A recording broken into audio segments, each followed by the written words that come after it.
When I last left you, we had spent the day exploring on a flower safari. That night, we settled into our little campsite on top of the ramparts in the San Juan National Forest.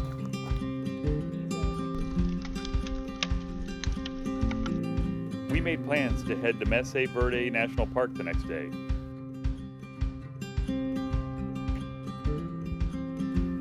This ended up being a major disappointment. To get to many of the ruins, you have to make reservations months in advance. We didn't do that.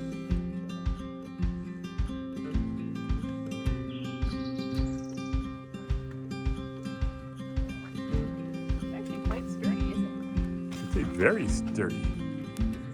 It seemed like half the buildings or exhibits were closed due to COVID, and even the drive through the park or up the park had been pretty, but we'd been on so many prettier roads, it was also kind of a letdown.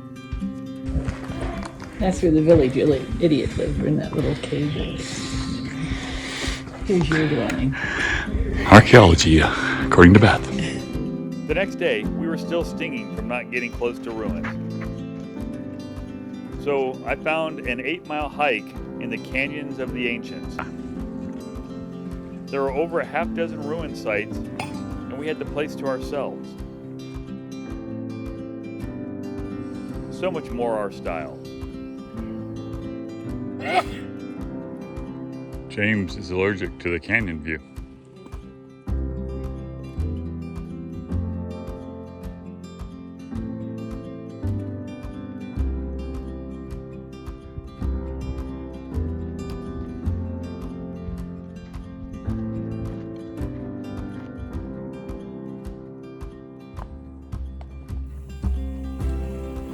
The next day, James and Beth left for Texas to buy a new home. I spent the day riding Phil's World in Cortex, Colorado.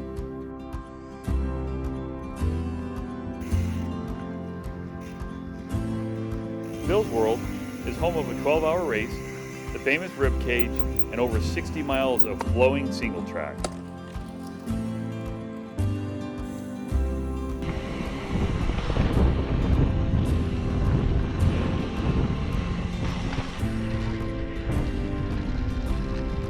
I'm not sure there's a better place to experience the Southwest Colorado Trail system.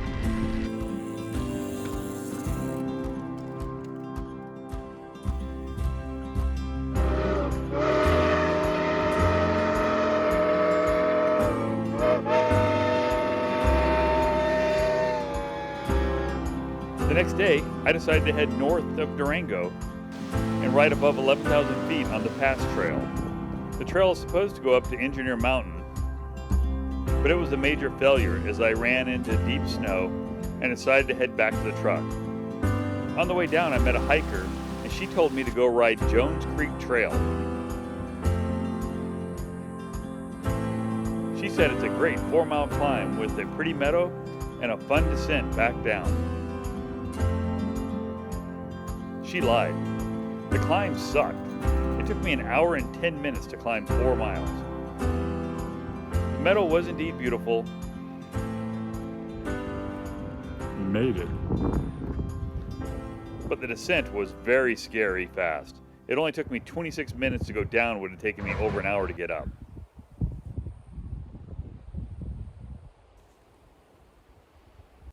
After those rides, the next day I headed back to Phil's World and the comfort of flowing single track. And that night I photographed the Ute Mountain Roundup Rodeo. I always tell my students it's better to ask forgiveness and permission, and I had no idea it was a PBR rodeo event. I paid my ticket to get in and worked my way down to where the other photographers were. We talked, and eventually I got caught by the PBR folks, and they were quite upset that I was there.